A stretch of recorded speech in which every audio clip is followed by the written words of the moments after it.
Alors bonjour tout le monde, j'espère que vous profitez bien avec vos tout-petits de la semaine de relâche. Si vous cherchez des activités, eh bien la municipalité est là pour vous aider. Vous pouvez visiter le lachute.ca/relâche pour voir toutes les options, la programmation qui est offerte par l'équipe des loisirs. Eh bien voilà, hier soir, séance ordinaire du 3 mars 2025, on est venu donner un mandat à la firme Raymond Chabot Grant Thornton pour un cadre financier 2025 à 2030. Eh bien, vous savez, je me suis engagé à faire de la saine gestion financière de la municipalité. On le fait beaucoup ici à l'interne au niveau de tout ce qui est gestion de risques financiers, gestion de la dette, fardeau fiscal pour les citoyens et tout. Mais la firme Raymond Chabot Grant Thornton a maintenant un cadre financier pour aider les municipalités à avoir une meilleure prévisibilité des impacts des décisions sur le terme, sur les investissements. Vous savez, la chute, on est en pression présentement. Donc, il faut être beaucoup plus flexible quand vient le temps de prendre des décisions financières. Alors, on va de l'avant avec cette firme-là pour qu'ils puissent venir élaborer ce cadre financier-là adapté à la municipalité de la Chute.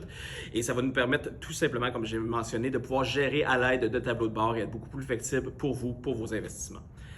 Aussi, on est venu adjuger un contrat pour la valorisation du bois mixte. Donc, c'est quoi? Eh bien, vous savez, on est toujours à la recherche de revoir nos façons de faire pour ce qui est du traitement des matières résiduelles.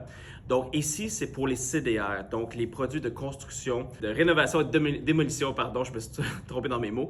Donc, c'est tout simplement ceux qui sont acheminés à l'éco-centre à la chute. Au lieu de les racheminer vers le site d'enfouissement, eh bien, on vient mandater un autre site pour venir faire la valorisation de ces matériaux, pour pouvoir redonner une deuxième vie à ces matériaux. Donc, on pense que c'est une bonne pratique à faire et je tenais à vous informer.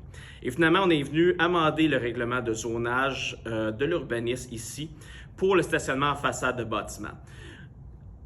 Sur l'ensemble de la municipalité, on a de plus en plus de plaintes pour le stationnement occasionnel, temporaire ou même permanent devant les résidences. Il y a des secteurs dans la municipalité qui sont beaucoup plus problématiques que d'autres. C'est quoi? C'est ceux qui stationnent sur le gazon, sur les espaces qui ne sont pas dédiés aux aires de stationnement.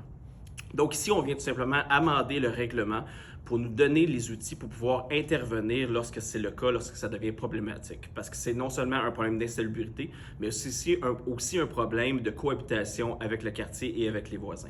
Donc ce changement de règlement, le changement de règlement, ça prend 3 mois. Donc on va pouvoir venir réglementer ou on va pouvoir venir agir en juin, juillet sur ces cas qui sont très spécifiques, mais sachez que l'intention du conseil est tout simplement de venir renforcer cela pour avoir une meilleure cohabitation des quartiers. Et par la suite, si nous devons venir agir, eh bien, il y aura des pénalités pour ceux qui ne respectent pas ces règlements. Donc, si vous avez des questions, n'hésitez réellement pas à communiquer avec moi. Bonne journée à toutes et à tous.